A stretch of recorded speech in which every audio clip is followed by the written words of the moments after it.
We know there are these peculiar faculties of the psyche, that it isn't entirely confined to space and time. You can have dreams or visions of the future. You can see round corners and such things. Only ignorance deny these facts. It's quite evident that they do exist and have existed always. Hey everybody, welcome to the Self-Consciousness Podcast. I am your host, Jennifer Ray, and I am so happy that you are joining me today. I have an extremely special guest. My guest today is Jamie Butler, psychic medium extraordinaire, teacher, media personality, all-around amazing person. She created the Center for Love and Light. She's authored many books. I will have all of those details in the show notes, and I can't remember them right now, and I don't want to read a script. I want to welcome any Luminaires who are joining us. If you haven't met me, I'm also kind of an intuitive consultant. Not kind of, I am. And so our conversation is really fun and really exciting because I think it's important to understand what it's like having abilities, and Jamie's abilities are incredibly clear and just astounding. She's just an incredible human being, and she's extremely down to earth. That's the only way we do things here in the Self-Consciousness Podcast. We do it with humor, and a huge part of Jamie's work and the classes and the workshops and all of the things that she's created really come from a place of being human and finding things funny. And her tagline, which totally fits, is, "It's not woo-woo, it's true."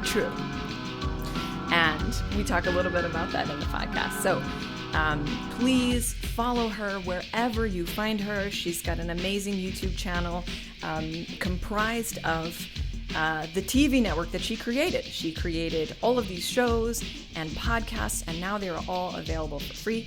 So please make sure and check that out. We really get into it here, so just strap in, whatever that means to you, and I really hope you enjoy, and yeah, stick around. Jamie Butler, welcome to the Self-Consciousness Podcast. Thank you so much for having me. Hi.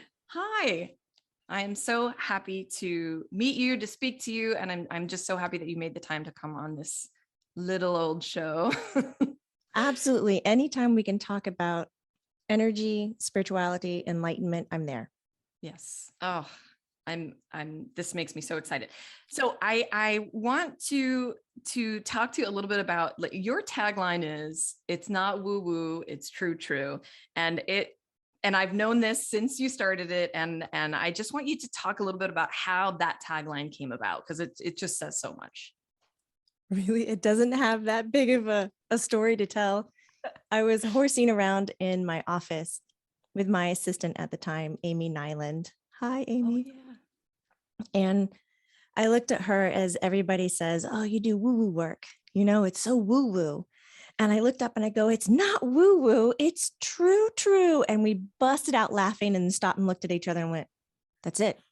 That's what it's meant to be." And then we just started using it from there on out, as it expresses the way that I want to normalize this ability of intuition, talking about energy, other sensory perceptions. This needs to be normalized. Yeah, I love it when you shake your head, like your whole hair moves and everything. Oh. Because I'm trying not to be like, blah, blah, blah, like speak over you and like interrupt you, because I'm just like, no, please do. Let's make this so interactive. No, let's do that thing where we talk over each other and get really excited. Okay, I'm so excited. Okay, so you've been a medium your whole life.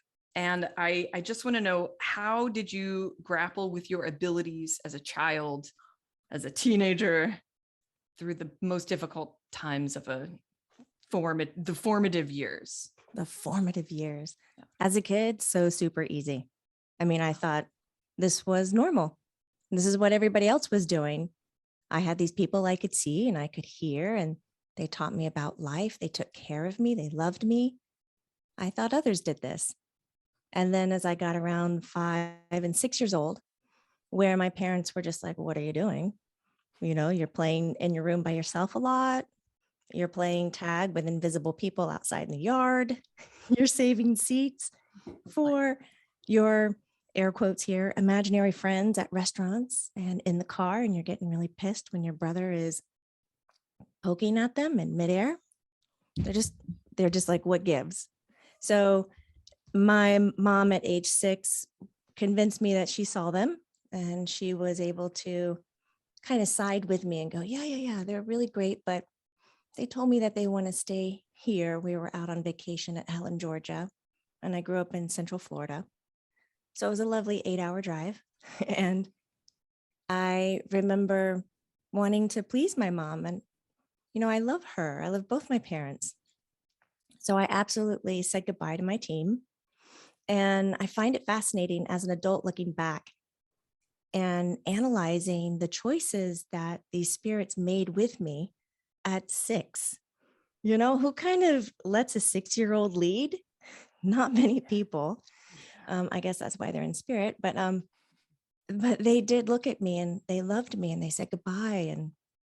And it was a hard farewell. It was the first time in my life that I felt alone.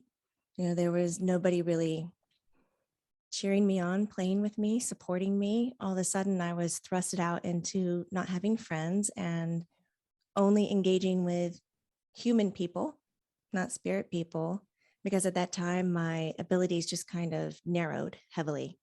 So my psychic interactions at that time were only through dream state and sometimes through knowing something before it happens, but not like it used to be when I was younger. Yeah.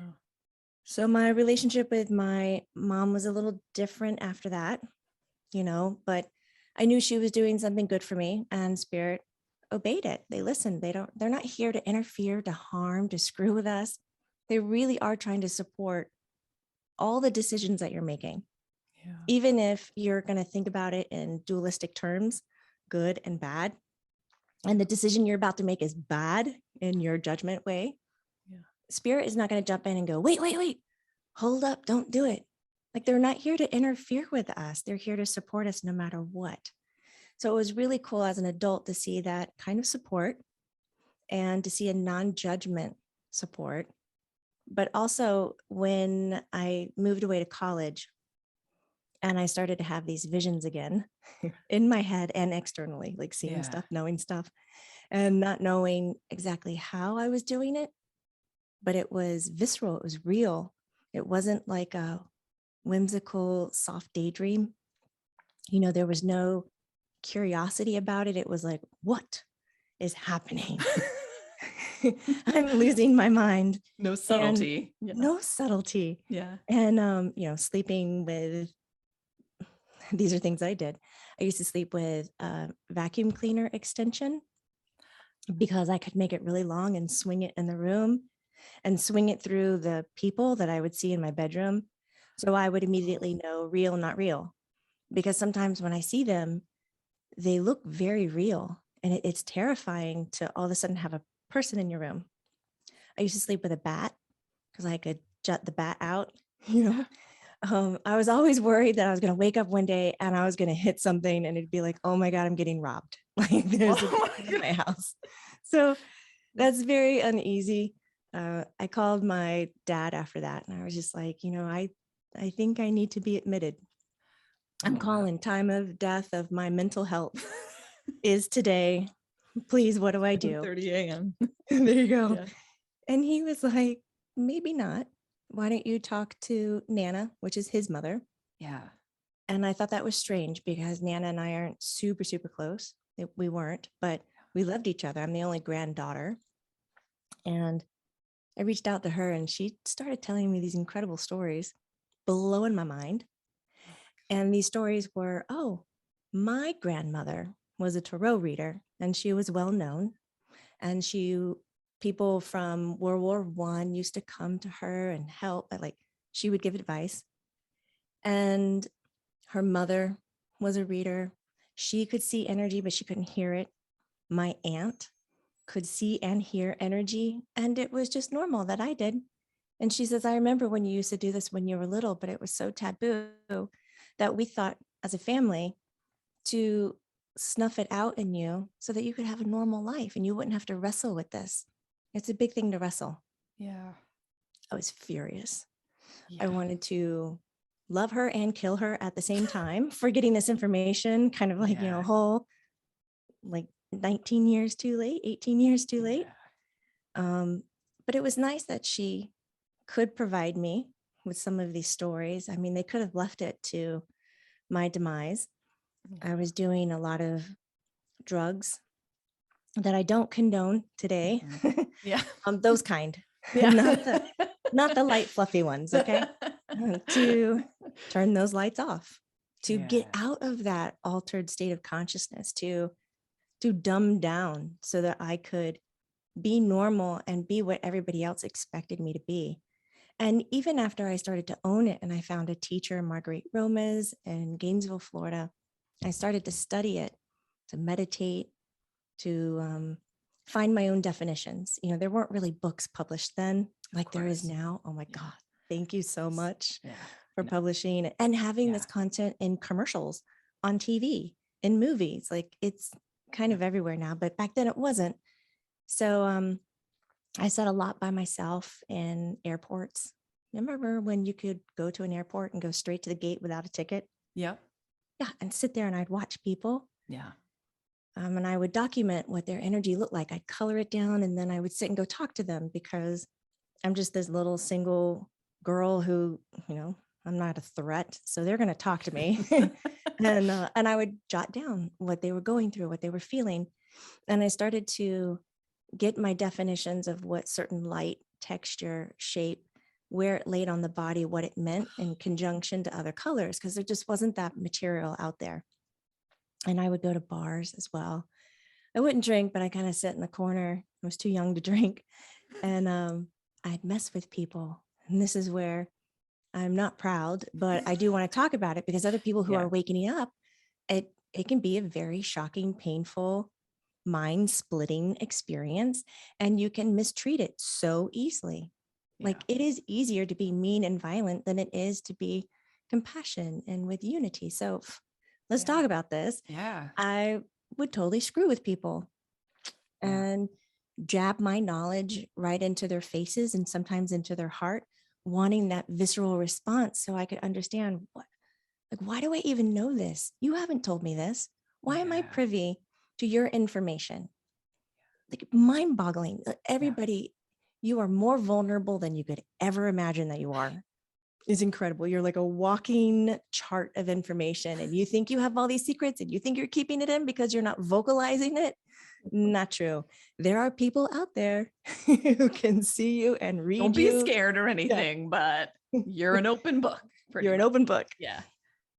So after I figured out that was not really who I wanted to be, shoving it around, but I was treating it careless because I didn't know its value and I didn't actually know what I was going to do with it.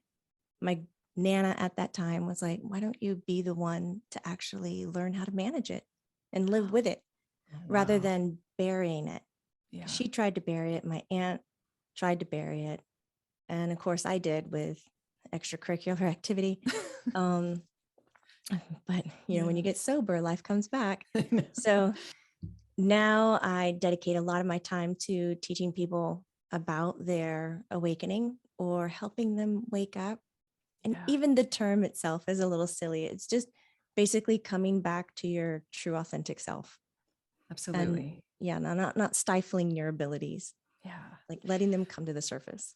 How do you deal with skepticism? I'm sure you're still, I can't imagine that at this day and age and kind of where you are in your career that but then I'm like, ugh, this fucking world that we're in.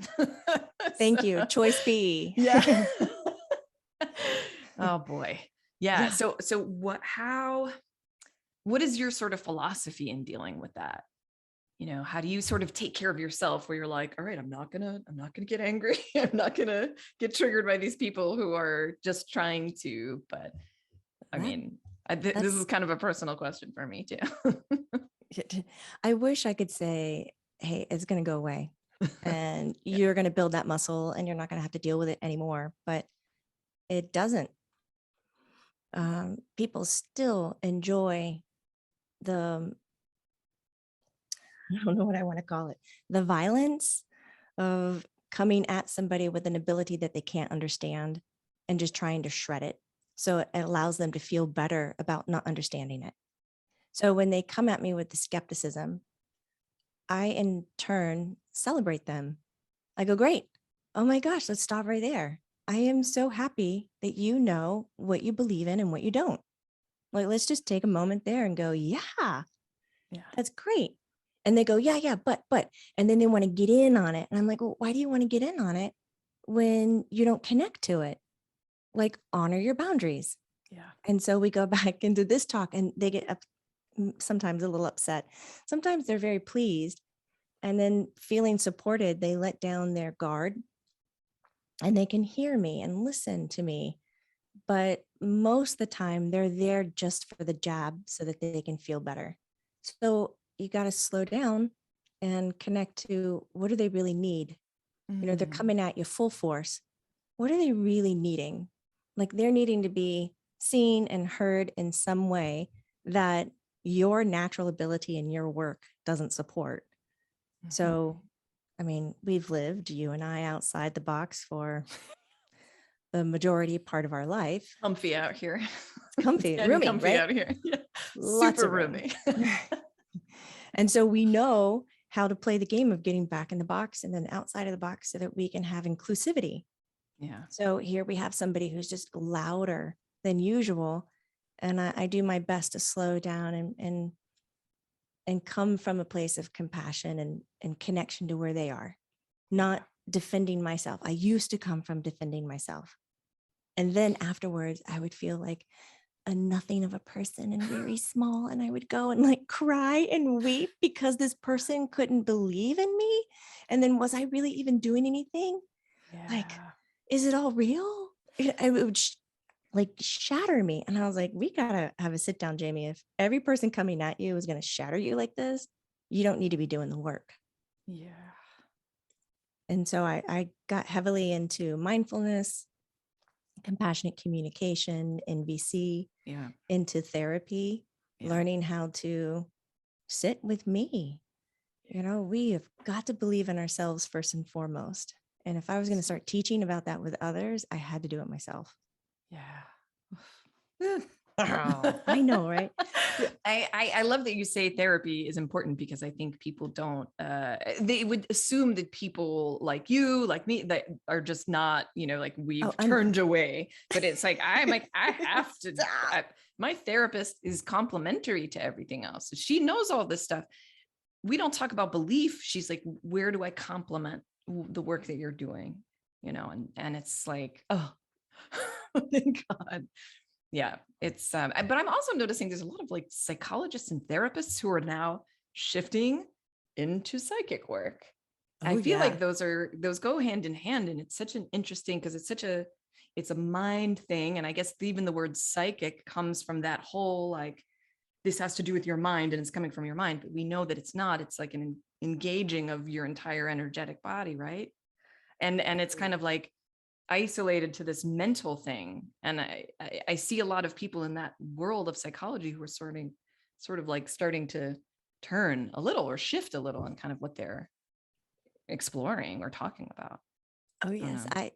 I'm wondering if this is happening with you and your services as well. Like, I get a lot of people who say, oh, I was referred by my therapist. I was referred by my psychologist, by my psychotherapist. They referred me to you. And I go, great.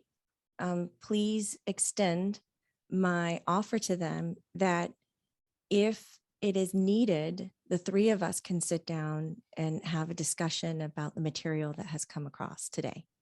Yeah. And I haven't been picked up on that, but I like the idea that it's not all of this. I might be giving you a call later. Yeah. I'll be here. Okay. That not this separate work is happening, but that we can be together in the same room and talk. Yeah. I mean, I think we just have to be willing to be compassionate during the conversation. Yeah, I agree. I think we're so regimented on what we're supposed to be believing in this day and age. It's such a brave front this whole world of, go ahead. Why? I want to ask you, Jennifer, why do you think that is? Like, you're noticing it. Why do you think people are believing I think they're still so reliant on external sources of security and authority.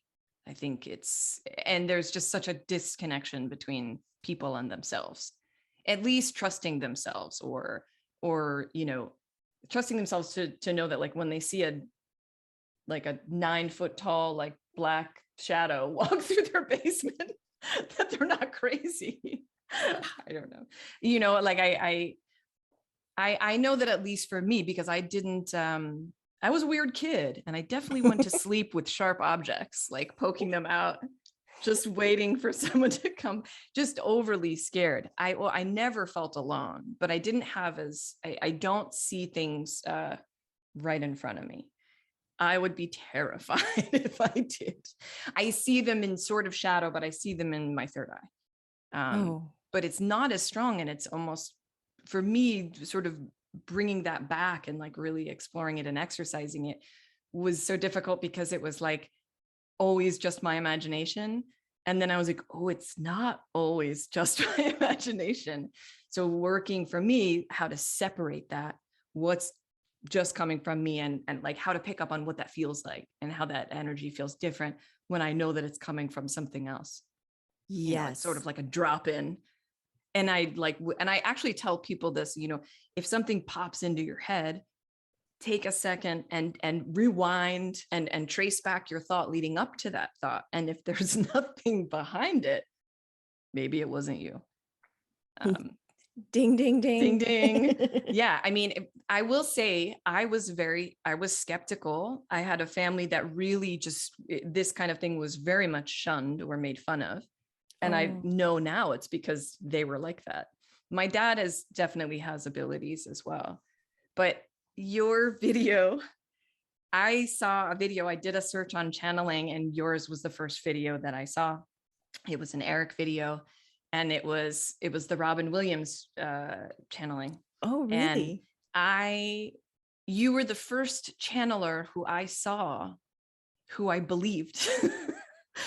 Because I was that, and it changed my it changed my direction. That's why I'm like so excited to talk to you, because it really just, and then sort of following when you were with Channeling Eric series, and having experiences with Eric, and then having my own mom pass a couple of years later, and sort of this play of like, am I crazy? Is this real? Did this happen? Who do I talk to about this stuff?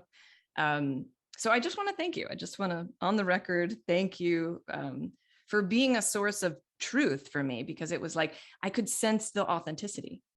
And I didn't even know that was something I needed to look for. I am so touched that you are saying this out loud. Like, this hits every thing that I aim for in my work, is to be exactly who I am and not overreach into imagination or creation.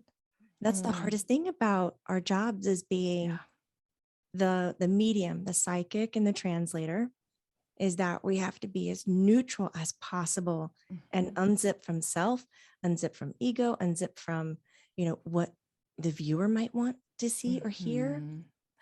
That's a huge one. Oh, yeah. It's so like wanting to please. Did I get it right? Yes. Please. Yeah. Tell me I got it right. Then I got it right, and I get the reward. Then I feel better for doing what I'm doing. And that validates my whole life. Thank you. I'm successful. No, like, you don't get that in this line of work. It's so you don't different. Get proof. Yeah. No. Yeah. So thank you for saying that. Oh yeah. And I'm going to throw this in there. I don't know if I'll leave it in it, but, I have to tell you, I've been wanting to share this with you. I never thought I'd ever meet you, but oh my God, let's do this. So, okay. You were talking about, it was an episode that you were talking about the pranks that Eric does. And there was something, and I want to talk to you about this too. Like, my biggest thing about getting over talking to spirit, and especially in sort of and I only really watched Channeling Eric when you were doing it and when Kim Babcock was doing it after you. But there was a creep factor. So it was like dead people. I'm talking to dead people. And so when you guys were talking about how Eric will come in and like mess with people and do pranks, I'm like the worst. I'm like a 2-year-old little flower who's like, huh, what? People hurt people? And I was like, don't prank me, please. And I was very much like, no. If you want to prank me, like come to me in a dream. And of course he did come in a dream, and it was in such a super Eric way. But you were telling the story about when he was pranking you. You were in the car, you were driving your kids and maybe like a couple other kids. And they all of a sudden started saying apple. Yes. And I saw that and I was like, what? I was like, that is messed up. I was like, that is crazy. Later, like a week or so later, I'm home. Oh yeah. Before the kids were chanting apple, Eric was chanting apple to me during a reading to mess with me. Apple. And I was like, why the word apple? I'm losing my mind. And now I got all the kids in the back the next day or so, and I'm driving around and they start chanting apple. And I was like, son of a gun. Okay, take it away. Just so you know how dedicated Eric is to his apple chant. Oh my God. So this was, and this is why I probably, fuck it, I'll leave it in. At the time, I have a daughter and I have a son, and my son was a little younger. He was around 2 or 3. And a thought had just crossed my mind. I was like, I wonder if my kids will be gay. I was like, I wonder, just a thought, typical, maybe, I don't know, 10 years ago, that was like a thought. Now I'm just like, yeah, so whatever, it's not a big deal. But I was like, I wonder. And it was really passing. And I was like, I wonder if my son might be. And I'm in the living room with him, and he was playing. And at one point also, he said, I'm just playing with my friend Eric at one day. And the door started kind of like shutting. And I was like, all right, okay. And so he was playing with something, and all of a sudden he gets up and he looks at me, stares at me, and he goes, gay. He starts chanting it? He starts chanting gay. And I was like, what? And then you could see his confusion with my confusion. And then he looked over at the couch, which was gray. And then he just was like, gray. But there was no like reasoning or something. And I was like, thanks, Eric. That is an Eric prank. That was an Eric prank. So I just like, and I told people this, and people are like, I think you're hallucinating. And I'm like, okay, all right. And I was like, I have to tell her that story because but the thing about Eric was that like, he helped, sorry, I should let you like respond.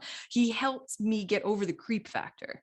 Yeah. I remember him saying like, if you're going to smoke weed, make sure you like, meditate over it, and like, make sure you're putting like good energy, so you have like a good whatever.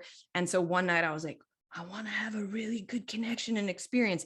And then I went and I lied down afterwards, and he came in and he was like, how did that conversation go with your weed? Like, he was like really like a smart ass kind of like, good job. Like, and I was like, oh my God, you're here. And then I got really excited, and he's like, hold on. And then I just like lost the connection because I was so excited, and my brain got, but he'd come in quite a few times around that time. And it was just like, yeah. And you always remember them because they're really visceral.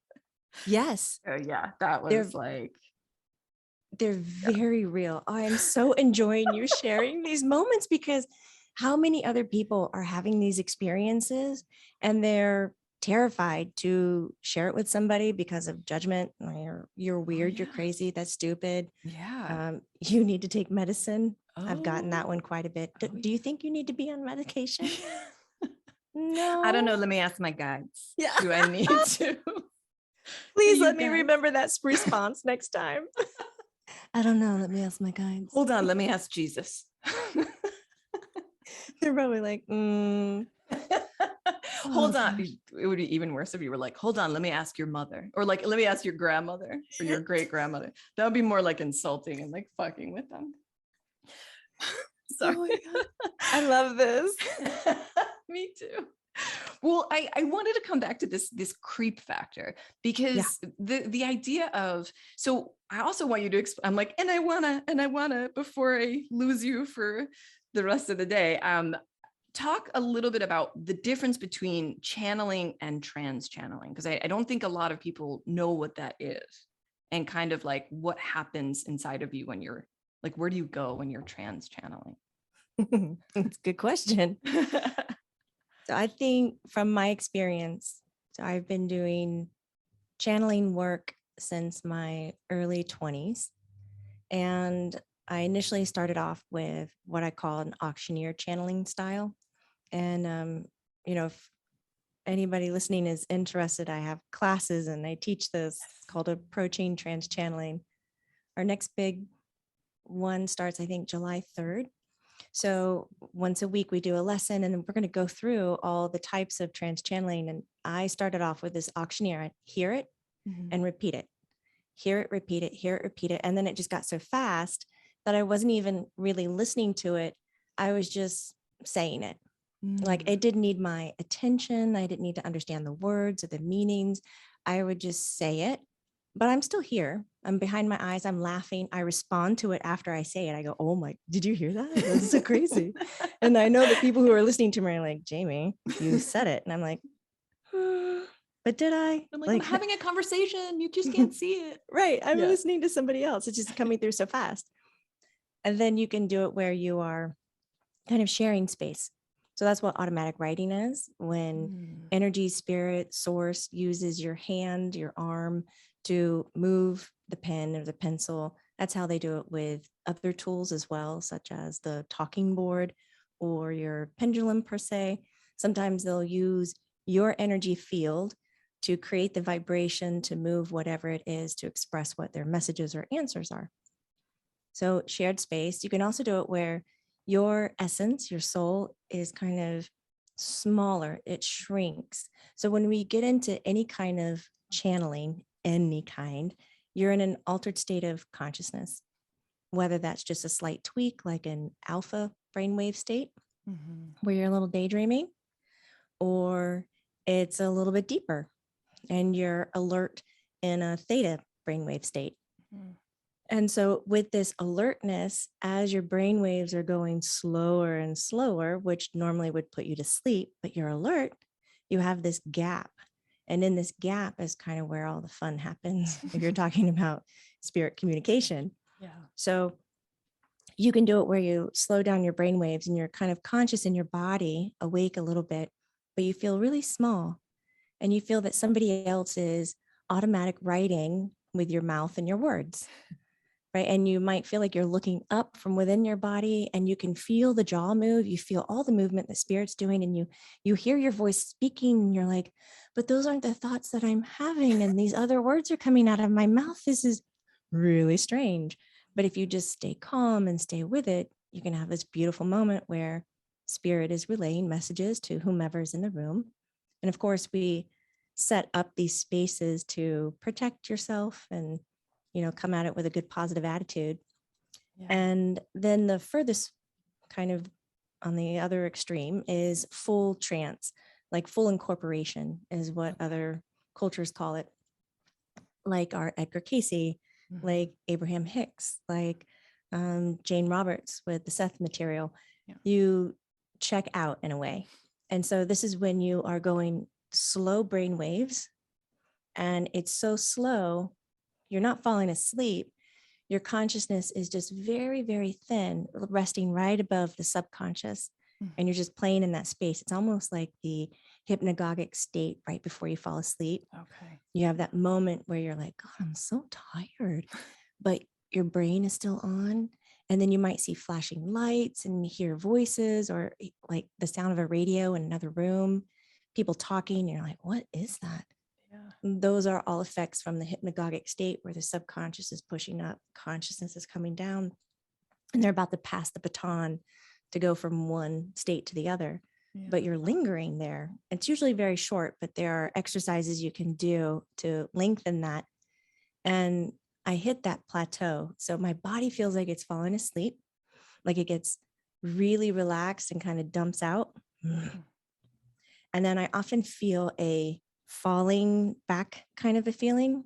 It's like a back and an up. And I feel my energy push back. And then after that, it's this beautiful darkness.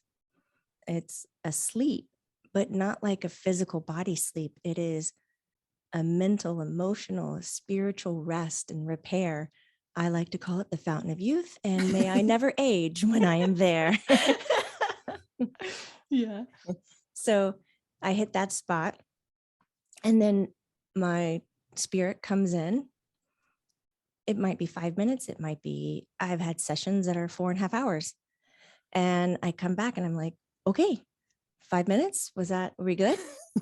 They're like, Jamie, it's been 2 hours. It's been 3 hours. And I'm like, what? Oh my God. Okay.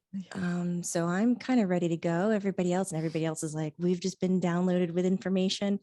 And the feeling of coming back in, it varies sometimes. Normally, I feel as if I am waking up inside of my body and I come to. There are other times I feel as if I'm flying above the tree lines, and the trees are different colors. They're not like they are here. They're kind of pink and mauve, and the sky is a different color. It's really trippy in a way. Yeah. And I feel as if I'm coming down into my body and I wake up. Most of the time, I'm a little tired and groggy for about 20 minutes or so. And then it's energy to no end. And I'm hungry and I'm ready to go. And if it's late at night, I'll clean the house. I'll run a marathon or whatever I need to do to get this energy through me, because it's not going to be sleep. And it's quite wild. They give so much in return for doing the work. There's sometimes I come in and I feel as if I'm still flipping head over feet, and I get nauseous. Sometimes I feel like I'm going to throw up. Very rare. Yeah. But sometimes these energies burst, or maybe, it's the room that I'm in, or the energy that's in the room, or the weather, or the city that I'm in. Every place has a different energy input. Yeah. And you're co-creating all the time. You are not this separate little ball of light. We're constantly inter-exchanging. So it could be some of that as well. And maybe the energy of the material that was just delivered. Yeah. And I'm coming back into it, and I have to now manage my energy field that just experienced all that information. And I didn't get to mentally process it or create it in a way. So sometimes I come back into it and I feel that a big shift has happened. So it's like the content of the wisdom, it's translated almost energetically in your physical body, but you haven't retained the actual, like, what was said. Yes. Isn't that mean? They're like, you don't need to know what was said. That's okay. Sometimes I'm grateful for it, because I am that type of person that I want to take notes, and I would want them to say it 4 or 5 times so that I could understand it and then figure out how I could apply it. And I would be the one holding the class back. Honestly, I'm the one that's like, excuse me, can you again? And they're just like, oh my God. So I think maybe that's one of the reasons they just kind of conk me out. Okay. Get out of here. Yeah. You're not going to need, it's okay. You'll get it, but you don't need to get it. I get it. Right. And there's those random times. I wonder if this happens to you too. Even in my readings, I'll have a reading and I hang up the phone and I can't tell you what just happened. It's strange. It feels like it happened over there and I can't get there, but I was just playing in that room and sharing everything. So that just shows you're in an altered state of consciousness when you can't retain the linear flow of all your words and messages. Yeah. So sometimes after trance channeling, like I'll be doing something and I think, squirrel with a diaper. I'm like, these are such strange thoughts. What's going on? And then I'll share it with Colleen, who is present when I do my trance channeling. And she goes, yeah, that was something somebody said like a week ago or something. I was like, really? Well, I don't even want to know. Like, I couldn't even process, but random information floats to the surface. So it's embedded in there. Again, we exchange all the time. So much sense that it's not dependent on, but it's absolutely affected by where you are, who you're talking to, what's kind of happening in the room. I never thought about that. Big time. Yeah. I think a lot of us don't want to imagine that we're that sensitive. because Scary. then what would it be like if you were that sensitive and all-knowing? Could you really manage how violent you really are and accept how violent you really are? And those are big words, but just think about it. Like, do you ever spray your lawn for insects? And if you do, or spray for weeds, all that energy that's decaying and dying from your reaction, if you acknowledge how sensitive you are, you can feel all of that. Can you manage the responsibility of your actions? And I think that's why we stay a little bit numb. It's easier for us not to take the responsibility. And so psychically, when students come in and they're like, well, I want to learn this, I'm like, well, can you manage the responsibility? So a lot of the education in the classes is mindfulness, compassionate communication, learning your instrument, who you are first, who is your essence, before doing the work. And they just want to jump in and do the work. I'm like, good luck with that. It's like because there's so much out there that, and I think with popular culture and a lot of people who do this kind of work, it's really like, I'm going to tell you what I see and that's it. Bye. But like, I never felt comfortable with that. It's not like I wanted to mold it for them, but I like when I'm trying to get messages for people, I'm like, I don't want to tell them that. I'm like, can you please give it to, I'm like, come on, there's got to be something else that they can do besides taking deep breaths. So like, I definitely I consider myself like their protector in a way. Like, I'm like, I only want stuff that's going to help them, but it's like, I also can't hold on to the information that much. So it's always like this balance where I'm like, I want to help somebody and I want to pass along stuff that I think would help them. But then I always get like pretty much like a big old smack that's like, yeah, no, that's not really your decision. Correct. Yeah. You can't filter it according to what you want to tell them, but you can. And then I was like, well, I can definitely withhold. And they're like, sure. So I'm like, if I don't want to go there, but. And that still happens to me today. I had a reading Monday. It was on Monday. And it was a strong reading. This client really had direct questions and really wanted to hear certain direct responses. And so when your client comes in already preconceived expectations that you need to fulfill because you're the psychic, it ain't gonna go well. And the spirit team was like, they're rowdy, we're going to get rowdy. And they got rowdy and they started saying some stuff that was really edgy and forward. And I was like, I'm very uncomfortable with this. I think I'll not say it. And they said it again and they said it again because I have this law of 3. If you say it the same way, and I was like, oh God. Oh yeah. So I did the very human thing and I was like, excuse me, but I'm going to say something that I am not in agreement with, but this is what I hear. Because so I don't want to say this. Right. I don't want to be identified as the message. I want to be identified as Jamie, the translator. So I threw out the message. Boy, was it an intense rally of a conversation. And I wanted to crawl out of my skin. And I was like, please, I don't want to be challenged like this. I'm too old for this. You come up with some excuses. I'm too old for this. I don't want to do this. And I can't, I don't have the ability. But I stayed in it.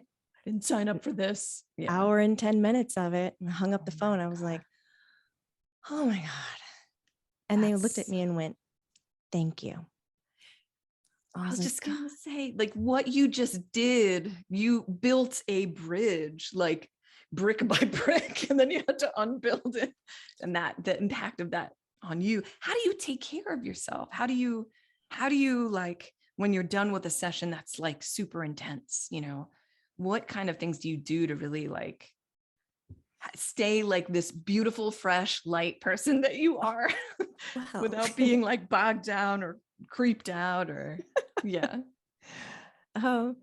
I normally, right when I hang up the phone, I'm immediately doing chest beating, like thymus thump, just beating all around my heart because I tend to hold it here. I'm human. I'm always going to think, is this information the best for this person? Do they understand how it was delivered? I pause a lot and I say, this is delivered with the tone of, or I don't think I'm doing a great job in imitating the inflection of the words. Here's the feelings behind it that I'm observing.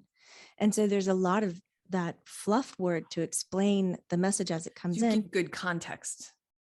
That's great. Context. Oh my gosh. Yes, that's what it is, Jennifer. It's context. Because I always feel like I'm giving too much context. So I'm so happy to hear you say that. Give Okay. it. Because I find that people can embody the information a little bit better than just hearing the words thrown into their phone or into their earlobes. Okay.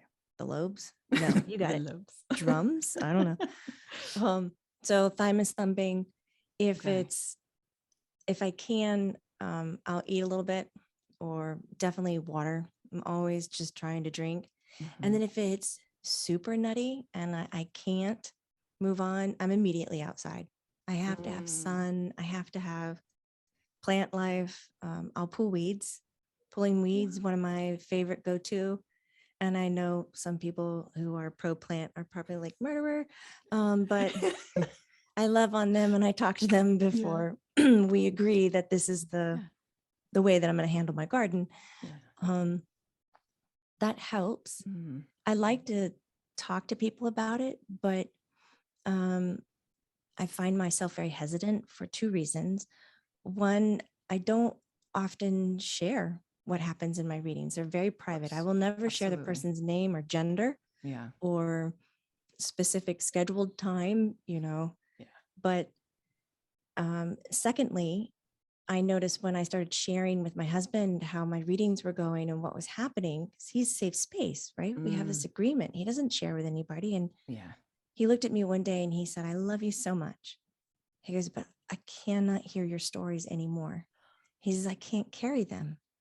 I feel like I'm reaching death faster than I'm reaching life when I'm sharing this with you.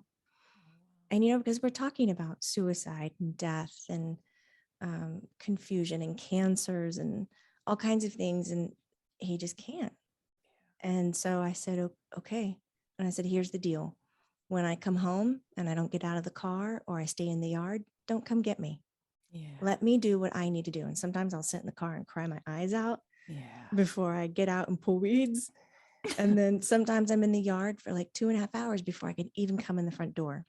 And the kids are aware of this now too, as they're older. They're like, oh, mom's doing whatever she needs to do. I don't know what it's called, but decompressing. And that's helpful. But Jennifer, there's still times where you can't get it out of you. It's just part of you, and you use your mindfulness to apply acceptance and compassion and not let it run you or defeat you in a way, but feed you in some exponential way. If that makes sense. I love that you were talking about it with your husband. My husband's like, he just he'll pat me on the head. He'll be like, just let me know when he's like, just go predict the lottery. Like that's he's like, I don't really want to talk about this. He's like, I don't really want to talk about this stuff. Like he doesn't watch the news or anything, but he's extremely grounding. So he's there. He's solid. He's there. If I need to vent, I just have to say, I need to vent. I have to remember to say that first before I just launch into like word vomit. So like we've kind of learned, and I definitely like with the kids, I'm like, stay away, just need time to, just do stuff. But the going out and working in the garden is a great. That sounds really, it's so important. It's like, I just need green. I need to touch something on the ground, on earth. It makes so much sense. Yes. Yeah. It's, I think people don't quite register that there are people out there who take this very seriously as a responsibility that they have to do this with honesty, with love, with truth and compassion. And it's like, I think that's what I want people to know more than anything. It's like, there's, their experiences are very much like, oh, I have to pay you $10,000. I have to pay you $10,000 to like break a spell or something. And I'm like, yeah, but there's crooks in every business, every field. Anywhere that you have to pay somebody in 2022, there's going to be like crooks in the field. But absolutely. I secretly wish Are you going to put up the recording? Because people needed to see your face when you made that ooh sound. It's priceless. Yeah. Priceless. Yeah, I know I'm like a little too animated sometimes for my own good. But Never. Now I'm kind of like, I know I was like, don't forget. There's another voice that's like, don't forget all the questions you had. And before I let you go, I have plenty of time. Okay, this is good to know. Okay, I'm like, we already did it. I'm such a dork. Pardon. You're not a dork. I am like such. I saw a video of yours recently where you just came back from Peru. Was this recently? And you mentioned something that really resonated. I have a lot of friends who live overseas and are sort of awakened or whatever you want to call it. And they're like, yeah, why is America still so asleep and so dense? And you had said that you just came back from this place where the culture has reverence for the earth and the mountains and a real connection to the earth, and the energy is completely different. And then upon your return to the States, you recognize like a real difference in sort of, so yeah, like, is there anything you can kind of expand on with that? I mean, since you've been back, is there any sort of middle ground we can achieve here in America on this shitty raped land? Sorry. Exactly. I mean, it's this like violence. I mean, there's violence everywhere on this land, and it just keeps bubbling up. I mean, yeah, and we ignore it. And we don't totally ignore what the plant life, what wildlife needs. There are pockets of our culture that support it, but it is not embedded into our culture at all. And in Peru, it's embedded into the culture. You're immediately talking about it to your infant. You're immediately honoring it as you walk, as you breathe. You're aware of it. We are not aware of it here. We are very, very young. And even not every state, like I've been to Hawaii, and that was the first time I realized plants have voices. And I got off the plane and we were at this retreat. I was doing a panel with Ram Dass, life and afterlife, and we were teaching and sharing stories. And I got onto the resort and I kept hearing all these voices, and I was looking for the dead people. And there were not many, and I couldn't figure out. And I was standing off in the corner with this plant, just staring at it. And this woman came over, and she's one of the last of her kind in Hawaii as a healer. And I deeply apologize. I cannot remember the name of the healers. And she said, "Do you hear the plants talking?" And I turned and I looked at her and I was like, oh my God, okay, is this really what's happening? And she goes, "The plants here have voices." And she started talking to me about it, like out of the blue. Don't you love it when this stuff happens? I know. You're like, we are not alone. And I said, this is incredible. And this is amazing. I started eating my food in a different way. Just wow. Got back to the States. Silence. Yeah. I'd walk through the park. I'd stare at the trees. I'd look at the plants. Nobody's saying hi. Nobody's getting my attention. Nobody feels like they're important. They're pushed aside. And I was like, oh God, very different. Now with Peru, it was more of the entire mountain had a voice. Wow. I was dealing with plant voices in Hawaii and Maui, and now mountains and valleys had voices, and like locations could speak and applied certain energy. When we were up in Machu Picchu and I was watching the skyline of mountains that just jet straight from the ground. They're almost vertical. It's insane. As a Floridian would say, it is insane. I'm used to flatland. So mountain people, I honor you. You probably are like, that's so funny. Doesn't she knows how mountain works? But they just came straight up, and they were running rivers of energy in between them. And I'd never seen that before. I was so excited. I was trying to film it like a dork with my camera, and I'm pointing going, oh my God, do you see the green river of energy? And then I watched the video and I just started laughing. I was like, of course the video is not picking up on it. And I was just like talking to it like it was plain as day. And you I feel like one day you'll be able to see it though. It's Oh my going to God, show up. please. Can you imagine? Somebody's going to develop a camera. Oh yeah. Please let it be true. I did it with vortexes in Machu Picchu too. I was like, look, you can see the vortex and how it spins counterclockwise here. And then I watched the video. I'll never show it. It is redonkulous unless I get an editor to like put in what I could see. But I was That'd be a amazed. great show. Wouldn't it? Here's all the videos I've taken of things that I see in co-creation with this animator. We're going to show you. Yes. Yeah. Now that would be excellent. But I was surprised how density, waters, mountains, density of forest would change the energy frequency. And then I came back to the States and I go to Piedmont Park, which I live near, and it's 150 acres in the middle of Atlanta. And it's quiet and dead, and there's not much moving.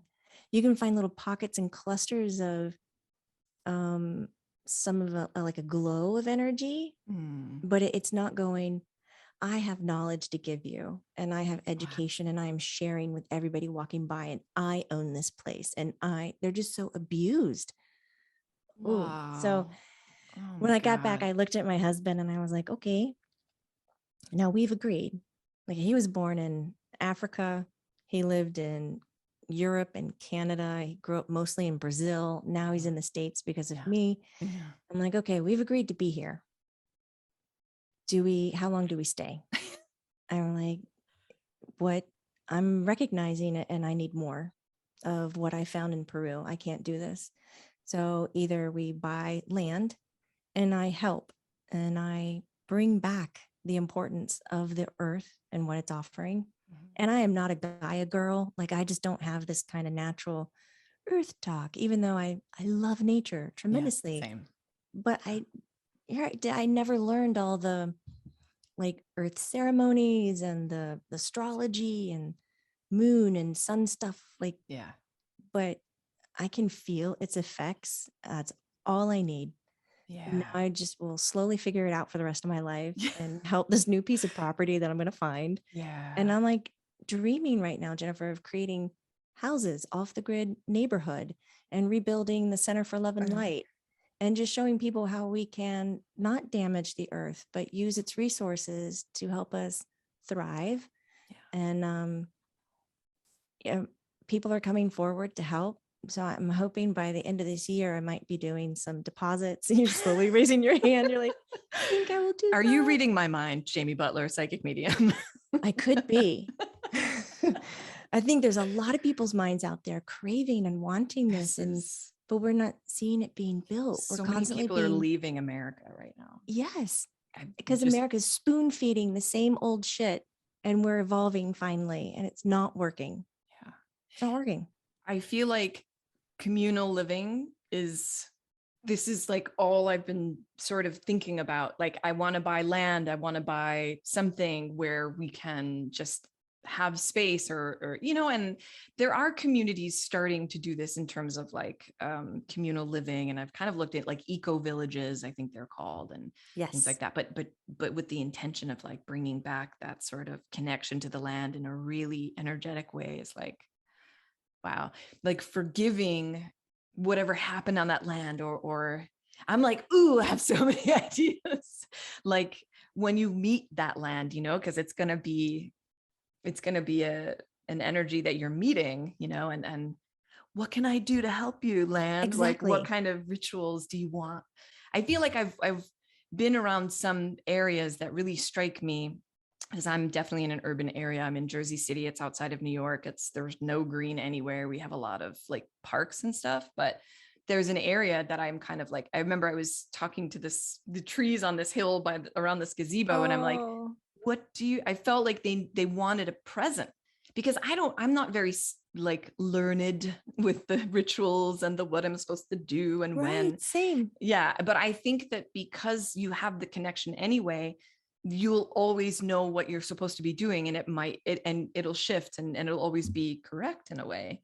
But there was definitely things that they were wanting. Like I just got that feeling like they wanted me to put gifts there. And so I kind of like, yeah, I'm like, would a receipt do? Like looking in my pockets. I remember hiking in Moab with my husband before we were married, and this is gross and TMI, but I might cut it out. But I felt like we did mushrooms that day, and I was kind of like, I started feeling crampy, and I was like, oh, I think I have my period. And so I was like, well, let me just check out here in the middle of the park. And I was like, oh yeah, I got my period. And then my first thought was to give it back to the land. Yeah. And I was like, okay, I'm gonna, and I took some time, and I like in reverence kind of like offered it back to the land.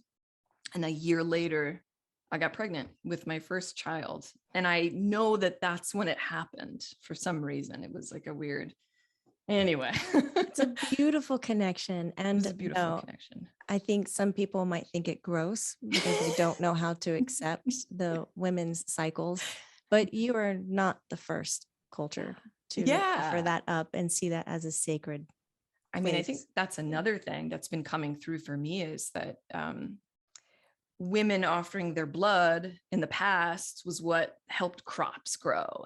And that sort of, like that was like a thing and like a process, and that, we are giving back to the land. And my guides even said at one point, they're like, yeah. And because I was doing a lot of energy body studying and sort of like, the column and kind of coming through and giving back to the earth. And they're like, yeah, why do you think you take dumps in that line? And I was like, oh, so you're like giving back to the earth that way? And they're like, in the cycle, that's why it cycles out that way. It was, and so, yeah. So everybody, when you're taking a dump, say your prayers and offer it to the earth. Or your town's sewage system. I just thought it was me that could always loop it back to a good poop talk. But thank you for showing me I'm not alone. I am here with you. I am so happy to be that representative of partnership in poop talk. Tell us about Maitland and Grace. Maitland and Grace. Maitland is, how do we sum this up? I met Maitland when I was in college, and I was studying under my teacher, Marguerite Romez. Every Tuesday, we would gather in a circle, and my teacher could do trance channeling. So Marguerite was maybe in her early 60s when I met her and studied with her. And she had a metal plate in her hip from an accident, and she could not do the Taylor position. So she couldn't do crisscross applesauce. Her joint didn't function that way. It only went up and back. So she could walk okay, but no crossing. And she would let Maitland come in and talk with us, and Maitland would sing at the top of her voice. She presented herself around 6 years old, 6 to 8. And she would cross Marguerite's legs. Crisscross applesauce would be the first thing she did. And we're all sitting in the room going, So we started filming her. I took film of her doing it because she didn't believe us. She was very angry that we said that she could do that. And she went and got x-rays, put them up, showed us where the pins are, where the plate is. And we're all looking at them going, yep, well, we see that you have that, but watch this video.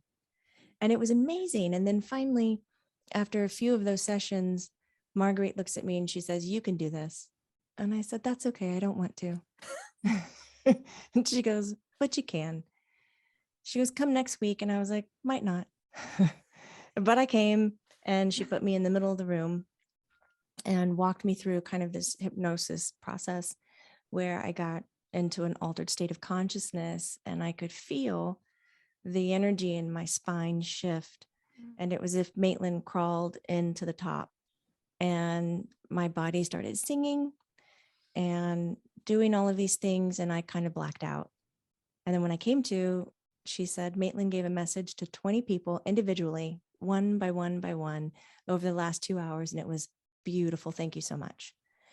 So that was my introduction to Maitland, was that she worked through my teacher. And Maitland says all the time that if you need any kind of awakening or communication answers, she'll work with you. She is a yes girl. She presents herself as roughly like a 9-year-old today. Mhm. And she enjoys staying young so that she can give you intense information in a very digestible, easy way. Oh, wow. She was like, if you look cute, and you say big bad things, it comes across well. And I'm like, okay. Oh. She's taught me so much, especially in play, letting myself play, letting myself laugh. There's things that I do today because we've had this relationship now for 20 odd years, Yeah. almost 30, Wow. where I say something and I start laughing. I go, that sounds like Maitland. Because, we're in such frequent contact. Yeah. Strange. But so she shows up and loves to help me normalize trance channeling and just talks very plain and playful. Now, some people like it and some people are just like, this is ridiculous. Look at this grown woman acting like a child. And I know that's a hard visual to not look at the person who's doing the trance channeling, but listening at the content or maybe observing the gestures, but not the body, because I can't change my physical body, but the energetic quality of it completely shifts. Yeah. Grace showed up in my 20s, mid 20s, and she was very proper and she felt out of reach, very angelic, guru-like, and with this really unique, just proper British accent. And I was just like, where are you from? She was like, I helped you get here, and she helped my children find me. And she helps a lot of people in their incarnation decisions. And mostly she talks about helping people take stuff off their plate because they like to put so much on when they're thinking about, I'm going to go down to this extreme sport called life on earth and I'm going to do these 100 things. She's like, how about you go down there and do 3? Like constantly like pulling stuff off. Very aspirational. And she over the time has gotten more humanesque, where she will laugh and share parts of incarnations that she's had on earth. And I've enjoyed watching that shift, but she is still someone to me that will straighten me out at any given time. Like if I feel like I'm losing my mind, whether that's through hormone imbalance or, a relationship that's falling apart and I don't want it to, or she's just like, here's what we're going to do. She was the one that helped me spearhead my book that I wrote with Love and Light. Yes. That's really when Grace and I... Available at Amazon. That's so funny. Yeah. That's really when we became friends. And so now I've got this little team. Yeah. When I trans channel, Maitland likes to come in first, humor it up, get people comfortable. And then sometimes we have a guest speaker. Yeah. It has been Seth. It has been so many other entities, multidimensional beings. And I don't even consider myself a multidimensional like expert. Yeah. If anything, I'm probably the expert on talking to your loved one who passed away that once was human. Like that's me. But all this angelic and higher stuff is like, woo, still, I'll be a lifelong learner. And then at the end, Grace comes in and is like, let me get your questions in. What do you want to ask? And she will hold your hand and be with you through these moments. Yeah. Oh, I love that. I'm going to include links for everyone to see these videos because it's really transformative watching you channel them. It's really, because I think anyone who's watching who's not really doesn't understand how energy hits them, maybe has a slight idea about vibe. But when you watch that and you listen to your sort of own compass, and it's just like, it feels right. It's so, yeah. That's important that you guys listen to your own instrument when you're observing something. If it resonates, take it. If it doesn't, just, if it's not harmful, stay and observe, maybe put it in your back pocket for later. Yeah. But if you ever feel like it's pushing on you way too hard, just walk away. It's okay. Yeah. That's a bad sign. Well, what would you say is the most surprising thing that you've learned from the other side? Holy cow. Are you serious, Jennifer? That question I've never been asked. That was amazing. Oh my God. What? The most profound thing that I've ever learned? If it's too hard to narrow down, you can do top 3. Okay. I might or 5. do top 2 maybe. Okay. Like through working and being around spirit, knowing that we never die. Yeah. That was a big one for me as a kid. I learned that when I was young. And so when death started happening in my life, at 14, yes, I'm still affected by it, but I knew that I would see them. Like, I don't have any doubt whatsoever that life, doesn't end. That was a bunch of negatives. I have absolute belief that life goes on. Yeah. Very well done. There you go. We'll reverse that thing. Yeah. Huge impactful, especially in managing stress. And as I'm getting older and I'm observing other friends transitioning, and I'm observing my parents, getting older, you think about it a lot. It's natural to think about it, but it doesn't get in my way when I think about it. It's almost like the tool or the bridge to the next great thing. Secondly, what has impacted me a lot is perspective, knowing that if you slow down enough, you don't have to completely stop people, but slow down enough to change your perspective, to let it suit you to what you want to create. Focus on that, what you want to create. Choose happiness. Laughter heals, giggle a little bit. And then through that process of finding that or being able to activate that message that they gave, then not only have I felt more youthful, I feel like I'm living with no regret. I don't look back and go, oh, I really wish I would have. I just say yes. And I'm not an extremist. There are things I say no to, but I'm always aligned to what's going to create more joy and happiness. And it's not this ego fulfillment thing. It's very different. It's a self first, not selfish. So I'm able to hold space for everybody else and be together, but prioritize me because that's my perspective. Yeah. And it took a moment, but they constantly have presented that message from day one. And I think as I get older, it's just clearer and clearer experience, maybe. Yeah. I mean, beyond that, there could be so many more because, that leads into judgments, understanding that other people's judgment values of me don't create me.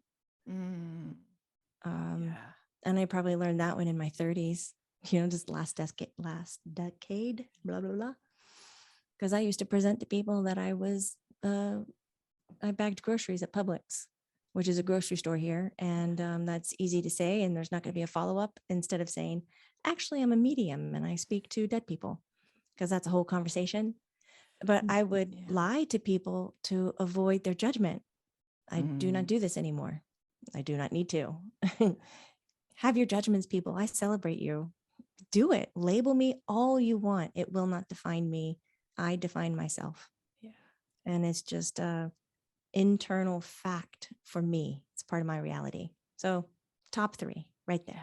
Ah, that was awesome. That's incredible. Pause for applause. Yes. That was amazing. That was amazing. I was like, it's not like seeing aliens or stuff, something like, yeah, no, I mean, those are shocking moments. Oh, yeah. Oh, yes. Oh boy. That would be a good conversation. Maybe we can get together. I've wanted to do this.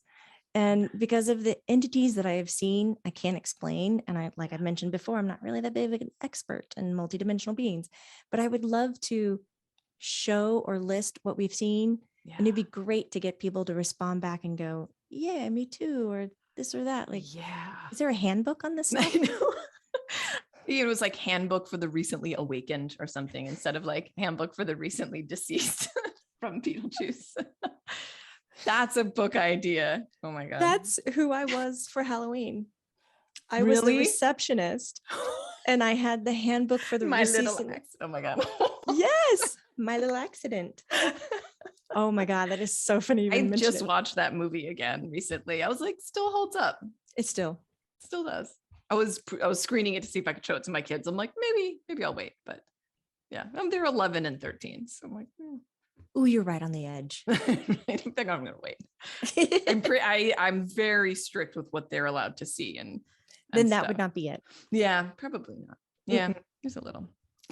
Anyway, but also I feel like Disney is just as dangerous. Oh, it's so true. Yeah. When my kids were little, we'd go to the movies, watch Disney animation. My daughter would look at me and she was little, like 4. She's, which parent do you think is going to die? I'm like, what? She was, they always die, Mom. There's always a dead parent. Which parent's going to die? I was like, oh my God. And we went back through all of them and she'd go like dead parents, dead mother, dead father, and I was like, holy, what? I love that she focused on that and like didn't get programmed like I'm supposed to be a princess. She was totally focused on dead parents. Oh God. Oh my God. I'm like, what a relief. God, it's so funny. You're raising her right.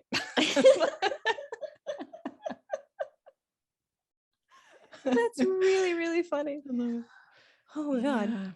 Yeah. Oh boy. I'm like, you have a show called Mediums High. Are you still doing that show? Are you guys still? Oh my God. Nope. It would just ran kind of for that one season where 2 mediums, we would fly to states where marijuana use was legal. Oh my God.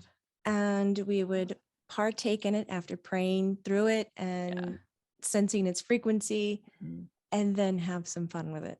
Oh my God. And so it's literally 2 mediums high. I love it. Mediums high. I love it. I do want you, before I let you go, just to talk a little bit about the fact that you basically you've created a network. You've created with multiple shows, TV shows, and podcasts. And it's so needed.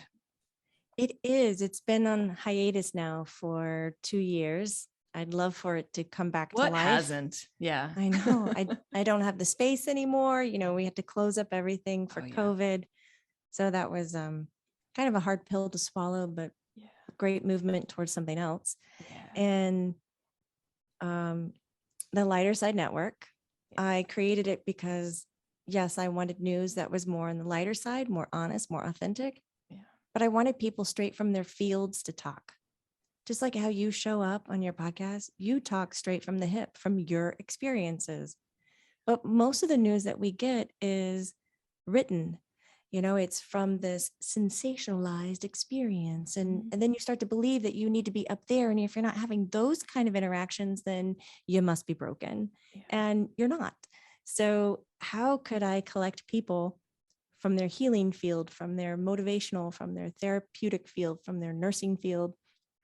And I put the word out there and found a few people. And I myself, of course, wanted to present straight from the medium's perspective and educate a little bit and just take questions and be available. And not to where it's, you get to watch this, but you never get to talk to that person or find them anywhere else because they are unobtainable. That's not going to shift the consciousness of humanity. Like, we need to be available. So we would host Q&As and encourage the hosts to reach out and respond back and get questions beforehand. And it was really, really wonderful. So all those episodes are living on YouTube now. We've made everything free. It used to be a whole $3.99 a month. I know, shocking. God. So now it's all free over on YouTube, and you can scroll through and binge to your heart content. Yes. Healthier binging. Healthy binging. Yes. I mean, it's like binging carrots and celery and stuff, as opposed to like cookies and muffins. If you're going to binge, just be aware, be conscious of what you're binging. But Conscious binging. Conscious binging. That would be a good show too.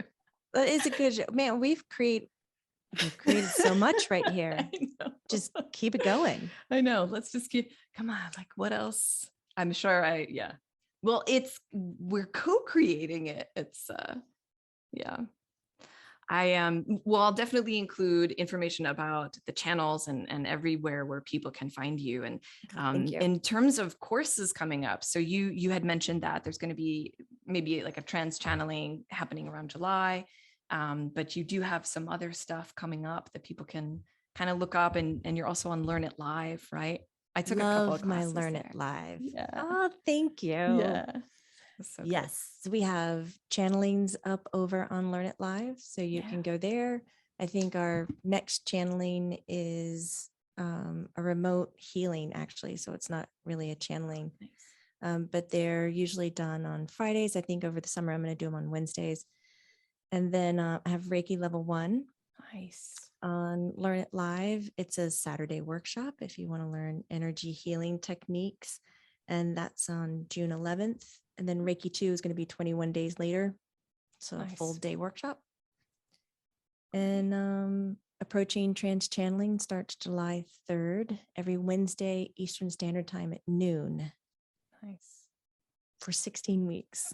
Oh, wow. Alternate. Yeah. Not alternate. Alter the mind. Yeah. I think I might. I've only trans channeled a couple of times, and the first time I just kicked it out. I was like, this is weird. I was just I was doing it with a teacher, but I've always been curious about trying to do it again. I think it's just always fascinated me. But I the only things I noticed was that I immediately felt like I weighed 400 pounds. Ooh. And my jaw got really, it was a lion being. I saw a lion being, and but basically what I've gotten is that it's not less necessarily that it looks like a lion. It's just, that's the representative most closely relating to it on Earth. That's why it came through looking like one, but it was that like you could perceive super heavy. And I was like, and I just kind of like pushed it out because it was too much. But dude, that body dysmorphia stuff that happens when you're in that altered state of mind is crazy insane. And when you tell people, it's like really hard for them to understand that, like, no, like your body changes. And I had to like dark stuff come through once, and it was a part of me, but it, like, when it came out, it was like mouthing off to like an older man who was trying to help me. And I was like, you're an asshole. And it was just like a weird, that's another story for another time. But yeah, is that one going to be labeled mouthing off spirits? Mouthing off spirit. It was an arc demon, apparently, which I was like, wow, didn't know they could get up to that level, but apparently they can. But then, for me, it was like then a matter of just like messing with it. Like, oh, you can't have my energy anymore, Mr. Arc Demon. And then he just got like annoyed and just left because after a while I stopped being creeped out, and I was just like, yeah, I'm just gonna like taunt you.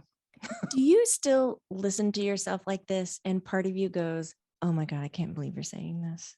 And then the other part of you goes, this is absolutely real and exactly what happened. I used to say, like, I can't believe I'm saying this in the very beginning. Yeah. But I'm so used to feeling uncomfortable with what I'm saying that in my 40s, I'm like, I'm done with that. So I just don't. I'm like, I've already like not friends with anyone now. So what else can I lose? So I'm like, it's fine. Who cares? Because I'm listening to you talk about it and you're using the cute voices and everything. I'm so in alignment with you. And then you listen to the content and there's part that's like, what, like giggle, what's happening? What is happening? But so real. So real. And like, I think I've grappled with it, and I've like made it so matter of fact in my life that I'm like, I just have no other way of expressing it to people. And if, I've already heard the worst of it. So I'm kind of like, I think a soccer dad, a fellow soccer parent was like, oh, I listened to your podcast. And he was like, it was very interesting.